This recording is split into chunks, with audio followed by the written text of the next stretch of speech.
सतगुरु साहब मोहि कृपा कर। जय गुरु। देव बाबा तो आए हैं। मोहि कृपा कर। देव हाँ जुगन जुगन कौन बाबा है? भटकत बीते तो वीडियो कॉलिंग उठाइए। कहाँ पर? दूध दे के घर जा रहे हैं। अच्छा ये बाबा अभी जा रहे हैं बिने भाई। ठीक हमारे पास अभी हो रहा है, यहाँ नाश्ता पानी करा के बिदा कर देंगे।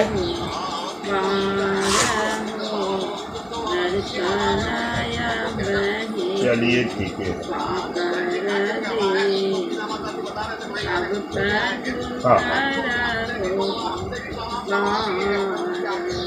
चलिए कोई बात, कोई विशेष नहीं।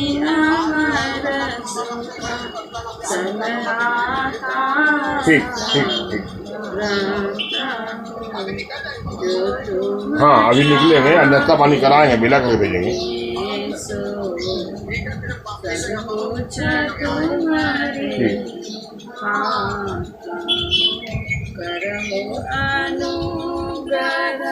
प्रीतम साहब तुम आस्था हो, तुम सूरज में तुम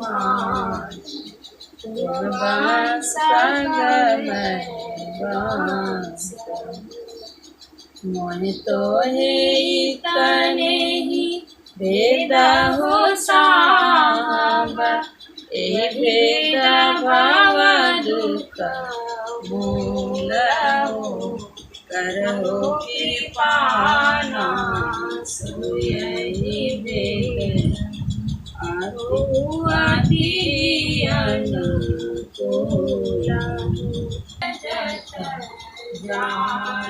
हो सतगुरु साहब मोहि कृपा करि। गुरु पद कंज कृपा सिंधु नर रूप हरि, महामोहतम पूंज चासु वचन रवि कराई। श्री सद्गुरु महाराज की जय। गुरु मम सूरत को गगन पर चढ़ाना, दया करके सतधुन की धारा बहाना। गुरु मम सूरत को गगन पर चढ़ाना, दया करके सतधुन की धारा गहाना। अपनी किरण का सहारा गहा कर, परमत जो मैं रूपा अपना दिखाना। अपनी किरण का सहारा गहा कर, परमत जो मैं रूपा अपना दिखाना। गुरु मम सूरत को गगन पर चढ़ाना, दया करके सतधुन की धारा बहाना। साधन भजन हीन मौसम न को, मेरी से दुर्बलता को प्रभु जी हटाना। साधन भजन हीन मौसम न को, मेरी से दुर्बलता को प्रभु जी हटाना। गुरु मम सूरत को गगन पर चढ़ाना, दया करके सतधुन की धारा बहाना। पापों के सांस संस्कार जन्मों के मेरे है जो दया कर क्षमा कर मिटाना। पापों के संस्कार जन्मों के मेरे है जो दया कर क्षमा कर मिटाना।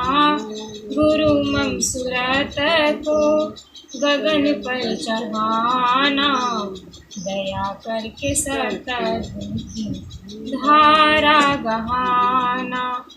तुम्हारो विरद गुरु है पति तन को तारन। अपनो विरद राखी में ही निभाना। तुम्हारो विरद गुरु है पति तन को तारन। अपनो विरद राखी में ही निभाना। गुरु मम सूरत को गगन पर चढ़ाना। दया करके सतगुण की धारा गहाना। गुरु मम सूरत को गगन पर चढ़ाना।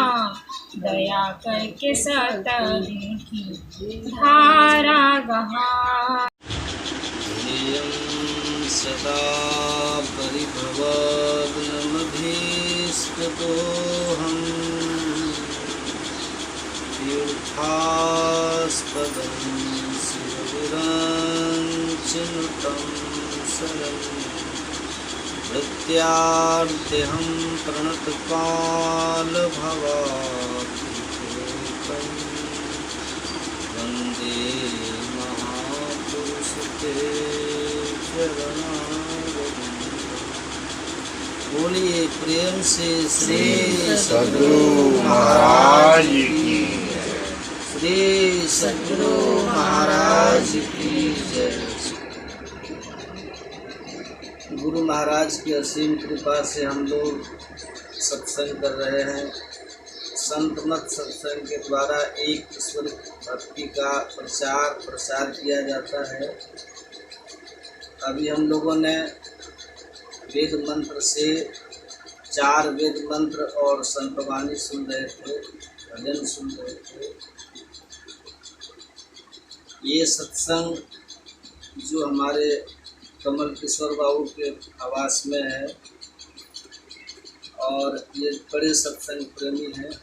उनके पूरे परिवार के लोग बड़े सत्संग प्रेमी हैं और बहुत से संत महात्मा आते रहते हैं इनके यहाँ और संतवाणियों इनको सुनाते रहते हैं, सत्संग करते रहते हैं। तुलसीदास जी महाराज जब काशी में रहते थे बनारस में, तो वो गंगा के किनारे एक कुटी बना करके अपना भजन करते थे। और वो काशी में एक व्यक्ति का शरीर छूट गया, मतलब मर गए। और जो कटिहारी लोग थे गांव के, उन्होंने उनकी पत्नी से कहा जिनका शरीर छूट गया कि अब तैयारी करो, क्योंकि आपके पति का शरीर छूट गया, आपको भी सती होना। पहले ये प्रथा था कि पति के शरीर छूटने के बाद पत्नी को भी चिता पर पति के साथ चलाना पड़ता पहले। तो उसकी पत्नी कहती है कि आप लोग हमारे पति के शरीर को लेकर के जाइए श्मशान घाट, मैं थोड़ा व्यवस्था हमको करने दीजिए। कहा क्या चीज़ का व्यवस्था करना है? कहा आप लोगों को पता है कि मेरे पति और मैं और 2 छोटे छोटे बच्चे हैं, तो छोटे छोटे पति का तो शरीर छूट गया। अब बच्चा जो छोटे छोटे हैं, हम कैसे पढ़ेगा, ये कैसे लिखेगा, कैसे अपना घर पोषण कैसे व्यवस्था करना पड़ेगा ना। तो आप हमारे पति के शरीर को लेकर श्मशान घाट जाइए, मैं व्यवस्था करके स्वयं में पहुंच जाऊँ। कहा ठीक है, व्यवस्था करके शीघ्र आ जाना। जितने गांव के कटिहारी लोग थे, उनके पति के शरीर को ले गया श्मशान घाट। अब वो माई जो थी, दोनों बालक को लेकर गए सेठ जी के पास। कहा देखिए हमारे पति का शरीर छूट गया और हमको भी सती अब होना है। इसलिए ये बालक कैसे पढ़ेगा लिखेगा, अपना भरण पोषण कैसे करेगा, इसलिए आज इनसे इनकी माता पिता अभिभावक आप ही, मैं दोनों बच्चे को आपके पास में छोड़ती हूँ। सेठ अच्छे विचार के थे, कहा कोई बात नहीं, दोनों बालक को मेरे पास रख दो, मैं इसको पढ़ाऊंगा लिखाऊंगा, इसका भरण पोषण मैं स्वयं करूंगा, मैं अपना ही पुत्र समझूंगा। तो दोनों बालक को वहीं पर छोड़ करके उस माई घर आती है, स्नान वगैरह करके पवित्र वस्त्र पहन करके एक हाथ में नारियल ले लो और चलिए श्मशान की तरफ। संजोग से तुलसीदास जी महाराज की कुटिया थी, सोचा अंत में अगर संत महात्मा के दर्शन कर लेंगे तो कल्याण हो जाएगा, अंत भला तो सब भला। जैसे अंत में दशरथ जी ने भगवान का नाम लिया तो गए ना, राम राम कही राम कही राम राम कही राम, तनु परि हरि रघुवर विरह राव गयो सुरधाम। तो वो जो माई थी सोची कि तुलसीदास जी का दर्शन कर ले, प्रसन्न थे। वो माई गई तुलसीदास जी महाराज के कुटिया में। तुलसीदास जी महाराज आंख बंद करके भजन में बैठे। तो माई घटना टेक करके और तुलसीदास जी महाराज के चरणों में अपना सर रख दिया, प्रणाम कर दिया। और जैसे वो प्रणाम करती है तो तुलसीदास जी महाराज के ध्यान भंग हो गया। तो जैसे भंग हुआ तो देखा ये कि माई है प्रणाम कर रही है। तो अनायास तुलसीदास जी महाराज के मुखारबिंद से निकला सौभाग्यवती भव। क्या निकला? तो माई कहती है महाराज जी आपने तो हमको आशीर्वाद दिया सौभाग्यवती भव का, लेकिन दुख की बात यह है कि हमारे पति का तो शरीर छूट गया, अब मैं जा रही हूँ सती होने के लिए। अब आपका वचन का क्या हो? आपने जो आशीर्वाद दिए सौभाग्यवती भव है तो इस जन्म में लिए दिए कि अगले जन्म के लिए दिए? तब तो तुलसीदास जी महाराज कहते मैं तो इस जन्म के लिए दिया हूँ, मैंने इस जन्म के लिए आपको दिया। तो तुलसीदास जी महाराज कुछ सोच करके वो माई से कहते हैं तो चलो मैं भी श्मशान घाट चलूँगा। तो तुलसीदास जी महाराज आगे आगे, अब वो माई पीछे पीछे। अब जैसे माँ श्मशान घाट वहाँ पहुँचे तो तुलसीदास जी महाराज ख्याति थे जिसे हमारे गुरुमत पर जितने कटिहाई लोग जलाने गए थे सब खड़े हो गए, उनको देख उठ के प्रणाम किए तुलसीदास जी महाराज। तो तुलसीदास जी महाराज ने कहा सीता पर जो लाश रखा हुआ है रस्सी से बांध दिया है, कहा उस बंधन को खोलो। तो खोल दिया बंधन। अब वो माई से तुलसीदास जी महाराज कहते तुम्हारे पति का शरीर है? मैं खोले हाँ। कहा जाओ चिता पर अपने पति के साथ ही सट करके बैठ जाओ और दोनों हाथ पति के छाती पर रख देना।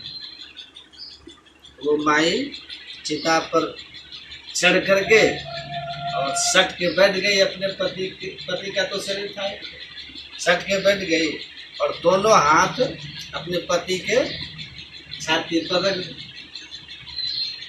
और तुलसीदास जी महाराज जी कहते हैं वो सब आंख बंद करके बैठ जाओ जितने देखो, बीच में आंख खोल करके नहीं देखना, नहीं तो देखोगे तो अंधे हो जाओ। तो सब आंख बंद कर लिए। कहा मैं आगे आगे कहूँगा और तुम लोग पीछे पीछे बोलो। तो तुलसीदास जी महाराज बोलने लगे सीताराम सीताराम सीताराम। तो सब जपने लगे सीताराम सीताराम सीताराम। कोई आया है चाची पवन? तो एक व्यक्ति के मन में हुआ, एक व्यक्ति के मन में कि सब सीताराम सीताराम बोले, तुलसीदास जी क्या कर रहे हैं? एक आँख खोल करके देख लिया एक आदमी। तो आँख खोल करके जैसे देखा तो वो तो अंधे हो गए और सब जप रहे थे सीताराम सीताराम। एकाएक जो मुर्दा जो पड़ा हुआ था वो भी बैठ गया, वो भी करने लग गया सीताराम सीताराम सीताराम। अब उस खुशी की लहर छा गई, अरे मुर्दा जीवित हो गया, मुर्दा जीवित हो गया। एक हल्ला और हो गया, एक व्यक्ति अंधे हो गए। ये दोनों खबर गांव में फैल गए। अब जिनके पति अंधे हो गए थे, वो माई गांव से घर से दौड़ करके आई और तुलसीदास जी महाराज के चरण पकड़ करके कहती है, महाराज जी कृपा कीजिए। बोले क्या कृपा कर? कहा हमारे पति अंधे हो गए। कहा मैं तो पहले कहा था ना कि बीच में आँख खोलना नहीं तो अंधे हो जाओगे। क्या तुम्हारे पति आँख खोल के देख लिया, अंधे हो गया, मैं क्या करूँ? कहा महाराज हमारे पति सब दिन बदकट्टर हैं, मतलब सबके बात काटते रहते हैं, लेकिन कृपा कीजिए महाराज जी कम से कम एक आँख हमारे भले चली जाए, लेकिन एक आँख कम से कम आ जाए हमारे पति, इतना कम से कम कृपा की। क्या ऐसी बात है तो सबको काफिर बैठ जाइए सब लोग, और आँख बंद करके फिर मैं और आप लोग भी आँख बंद करके मैं आगे आगे कहूँगा, आप लोग पीछे पीछे कहना। तो सब आँख बंद कर ली। क्या बोलो सीताराम सीताराम सीताराम सीताराम। सब बोलने लगे सीताराम सीताराम सीताराम। थोड़ी देर जब वो आए उसके बाद कहा अब खोलो। तो आँख खोले तो उनके पति के एक आँख में रोशनी आ गई और उसकी पत्नी की एक आँख चली गई। कहा जाओ दोनों का काम चलते रहेगा ऐसे तुलसीदास। तो अंत समय में अगर परमात्मा का नाम का स्मरण हो तो जीव का परम कल्याण। अंत भला तो सब भला। अंत समय में मरण काल में अगर प्रभु का स्मरण हो जाए, चिंतन हो जाए, इससे बढ़कर कुछ नहीं। केवल नर तन से ही मुक्ति को पावो हो, इस मनुष्य शरीर से ही। तो आज हम लोग श्रीमान कमल किशोर बाबू के आवास पर हम लोग सत्संग कर रहे हैं, और गुरु भक्ति हमारे माता जी, क्या नाम है माता? चंदा चंदा चंदा देव। हाँ, इनके आवास पर हम लोग सत्संग के लिए बैठे हुए हैं। इन लोगों के लिए बहुत बहुत साधुवाद है। जाघर गुरु की भक्ति नहीं, संत नहीं मेहमान, ताघर जम डेरा दियो जीवत भयो मसान। कबीर साहब कहते हैं जिस घर में गुरु की भक्ति नहीं होती, साधु महात्मा का आवागमन नहीं होता है, वो घर कैसा है? कहते हैं साक्षात जमराज का डेरा है, श्मशान घाट के समान है। वो घर कोई घर नहीं जहाँ साधु महात्मा पधारते नहीं हो, आते नहीं हो। तो उस घर में जो निवास करते हैं, वो निवास करने वाला भी क्या होता है? बेघर हो जाता है, वैमनस्य हो जाता है, विपरीत बुद्धि हो जाती है, और विपरीत दिशा और दशा उनकी हो जाती है। इसलिए साधु महात्मा का आवागमन तो होना ही चाहिए, है ना। व्यालालय द्रुमावे तरि परिखिल संपदा यदि गृहास तीर्थ पाद तीर्थ विवर्जिता।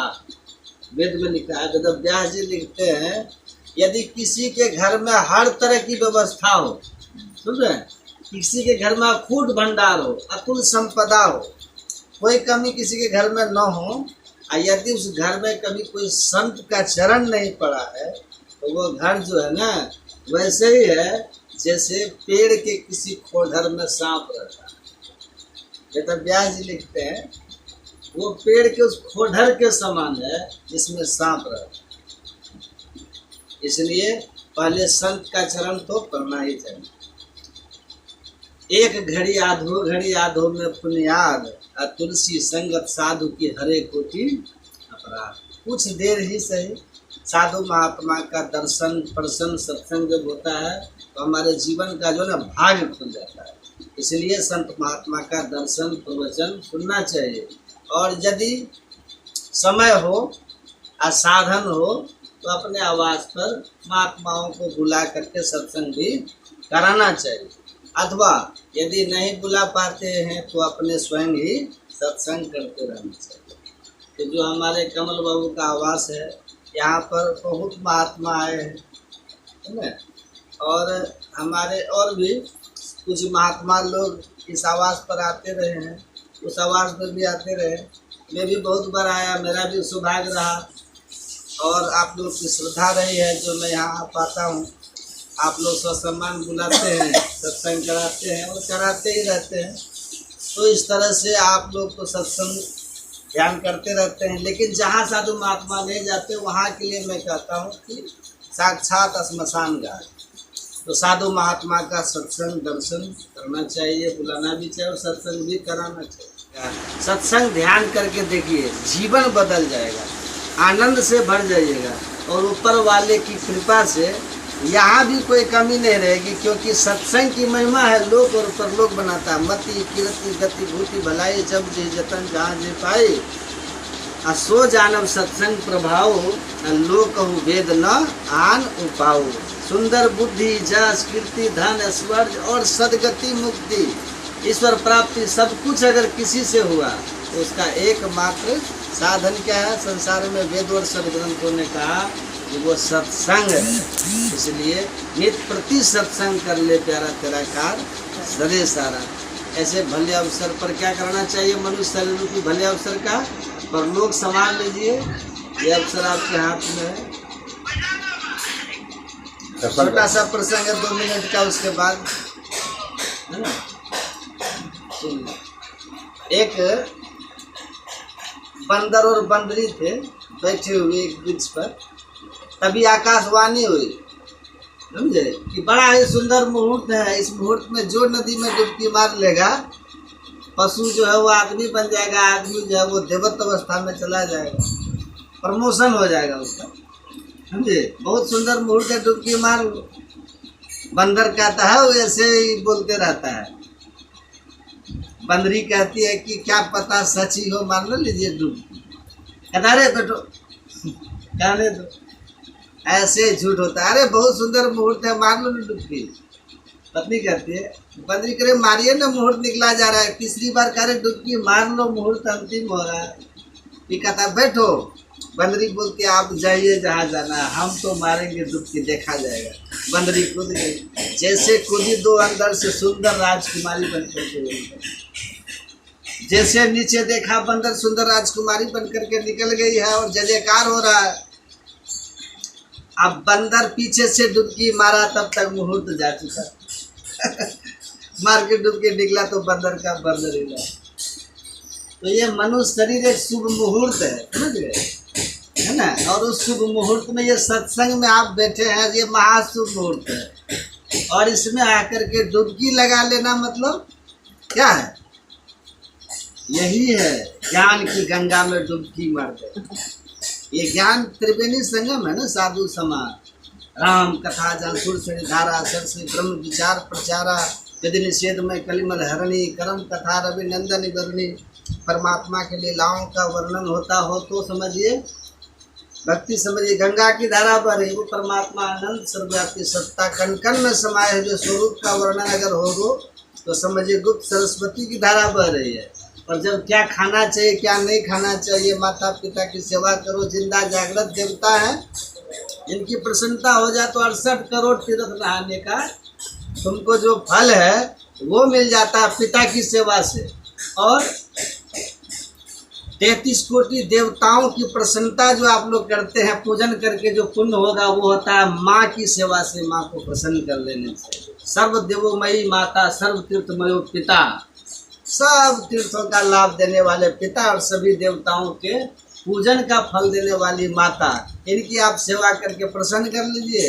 गुरु के शरण में जाके उनसे दीक्षा ले करके उनके व्यवहार विचार और ज्ञान के अनुकूल अपने आचरण को बना करके गुरु का आशीर्वाद लीजिए। कहते हैं माँ की सेवा से, पिता की सेवा से, सदगुरु की सेवा से, ये तो जिंदा जागृत है ना। मातृ देवो भव, पितृ देवो भव, आचार्य देवो भव, इन सब जागृत देवताओं की प्रसन्नता करके आप अपना कल्याण बना ले। ये जो विधि कर्म है ना, ये सत्संग करिए, ध्यान करिए, और निषेध कर्म झूठ चोरी नशा हिंसा व्यभिचार मांस मछली अंडा से दूर रहिए।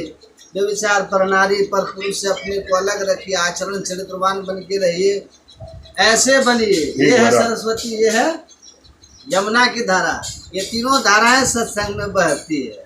ये ज्ञान में त्रिवेणी है। तुलसीदास जी कहते इसमें डुबकी मार के देखिए, काक है कि बको मरा, कौआ जो है ना वो कोयल की तरह हो जाता, बैठो दुकान जाएगा, बगुला हंस हो जाता है ना।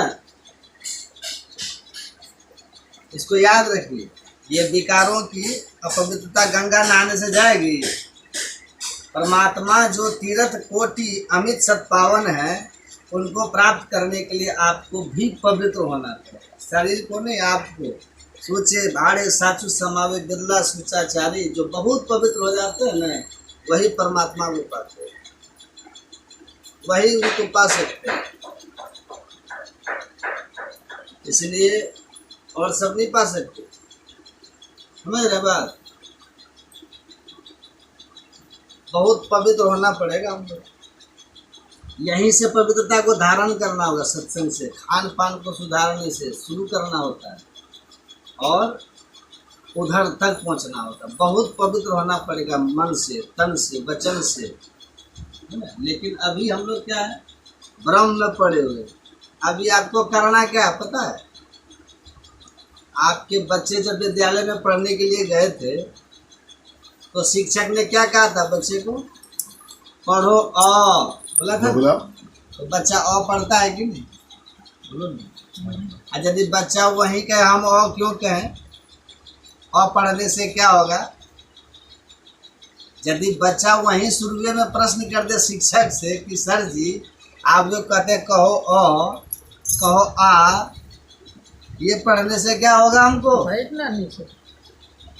यदि वहीं पर हम तर्क वितर्क करने लगे जाए, बैठने को नहीं, तो फिर हम MA BA कर पाएंगे? बोलिए ना, फिर आगे की पढ़ाई कर पाएगा कोई? वहाँ पर पहले जा करके शिक्षक की बात पर बच्चे को विश्वास करना पड़ता है। नहीं, शिक्षक जो कहता है वो करना पड़ता है। विश्वास करके तब जो आगे पढ़ने लग जाता है बच्चा, तो बाद में देखते अरे सर जी ने जो कहा था ये अ पढ़ो, उनकी बात पर जो मैंने विश्वास करके पढ़ा अ, अब देखो मैं कितना ज्ञान में हूँ। और यदि वहीं पर प्रश्न चिन्ह लगा देते तब, इसको हम अ क्यों कहें? अरे अ क्यों कहे? तुम कहो ना अ, कहो केवल, बस विश्वास करो।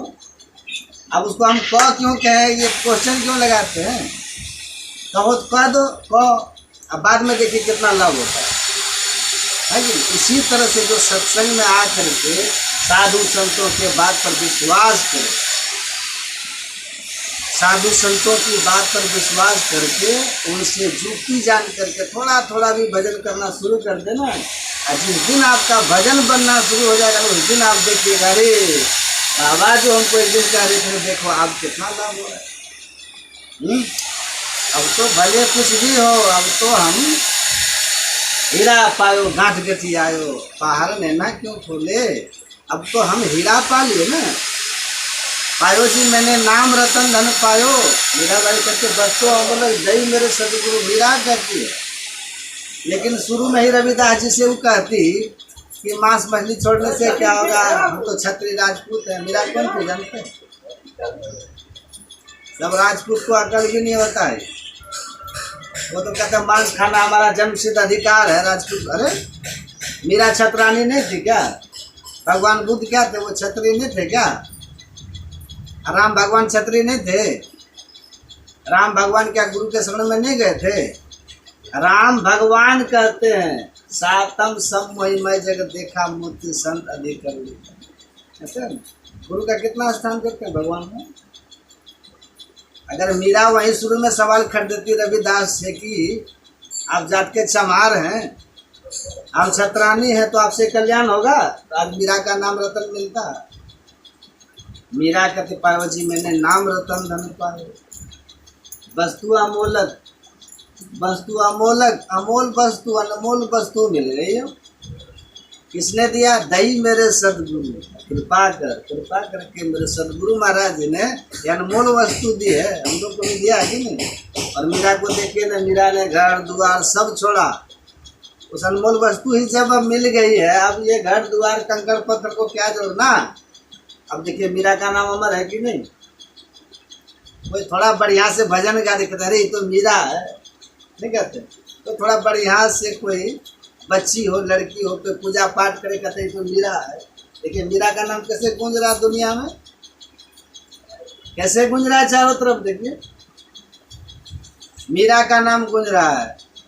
यहाँ जो आप लोग बैठे, यदि हम किसको कहते हैं, एक होती है नानी, और दूसरी होती है परनानी, और तीसरी होती है छरनानी। बता पाइएगा नाम। अपनी नानी नानी है, नानी की नानी परनानी, और परनानी की नानी छरनानी। कहिए छरनानी का नाम क्या है? कितना पीढ़ी हो गया? 3-4 पीढ़ी न हुआ। 100-200 साल पहले की बात हुई ना। कहिए तो नाम किसी को याद है? आ सबड़ी देखिए कब हुई थी? सबड़ी कब हुई थी? सबड़ी हुई थी उस त्रेता में, कि सतयुग में हुई थी सबड़ी। देखिए आज नाम है कि सतयुग में सबड़ी आई, त्रेता में रही, और राम भगवान के सामने शरीर छोड़ करके वो चली गई। त्रेता बीता, द्वापर बीता, कलयुग भी। द्वापर कितना बीता? 8,32,000 वर्ष बीता द्वापर युग। और अभी कलयुग चल रहा है 5,500 वर्ष, ये कलयुग बीत रहा है। इतना दिन के बाद भी सबरी का नाम दुनिया में गूंज रहा है कि नहीं? कोई मिटा पाएगा सबरी के नाम को? कोई नहीं मिटा पाएगा। गुरु महाराज के नाम को कोई मिटा देगा? आप भले जयंती में कहिए कि नहीं, जब तक सूरज चांद सितारे तब तक अमर रहे गुरुदेव हमारे। आपके कहने से क्या होगा? आप कह करके अपना कल्याण करते हैं, हम कह के अपना कल्याण करते हैं, वो तो अमर हो चुके हैं, हुए कि नहीं? वस्तु अमूलक दी मेरे सदगुरु, विश्वास कीजिए, देखिए अमर हो गया। कहाँ है? याद रखिए, शरीर ठीक है ना, गरीब अमीर जो भी है सब एक ही चीज खाते हैं, अमीर हो चाहे गरीब हो। इसलिए ईमानदारी से खाइए तो बड़ी शांति रहेगी भीतर। ईमानदारी की कमाई हो, मेहनत की कमाई हो, मेल प्रेम की जिंदगी हो, यही स्वर्ग है ना। मेल प्रेम की जिंदगी हो, यही स्वर्ग है। नहीं तो अरबों में भी आपस में मेल नहीं, विचार में मेल नहीं, तो नरक है कि नहीं? तो जीवन शुद्ध हो, शांत हो, सहज हो, थोड़ा हो, लेकिन ईमानदारी का हो, आपस के विचारों का, मेल प्रेम का हो, सत्संग और ध्यान भरा हुआ घर हो, तो आप लोग पर लोग दोनों सुखी बना लीजिएगा। एक दिन सबको जाना है, इसलिए अच्छी कमाई कीजिए। साथ में जाने वाला भी पूंजी होनी चाहिए, केवल छोड़ने वाला जमा मत कीजिए, आने तो जमराज की बात करेंगे। तो आए हैं तो जाना है, लेकिन सिंहासन पे चढ़ के वही जाएंगे जो अपने कर्म को पुण्य कर्म और भक्तिमय कर्म रख के ध्यान, सत्संग और सदाचार में जिसका जीवन है, उसी का जीवन धन्य है। परमाराध्य गुरु महाराज से आप लोगों के लिए मेरी मंगल प्रार्थना है कि आप लोग का जीवन इसी तरह का सत्संग, ध्यान में, सदाचार में हो, और आप लोग के जीवन में गुरु महाराज की कृपा, सुख, शांति, आनंद बरसे। यहाँ जो सत्संग हम लोग कर रहे हैं, हमारे आदरणीय कमल किशोर बाबू, उनके पिताजी, उनके पुत्र पुत्री, सब के सब कुछ बड़भागी हैं। इस सत्संग में जो समय लगाते थोड़ा सा भी ना, वो समय सार्थक है। एक एक क्षण सत्संग में जो आप लोग आकर के बिताए, लेखे में सोई घड़ी बाकी के सब, ये घड़ी आपके जीवन के धन घड़ी है।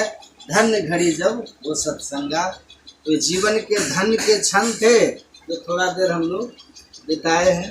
मेरी गुरु महाराज से, ईश्वर से आप सब लोगों के लिए लोग पर लोग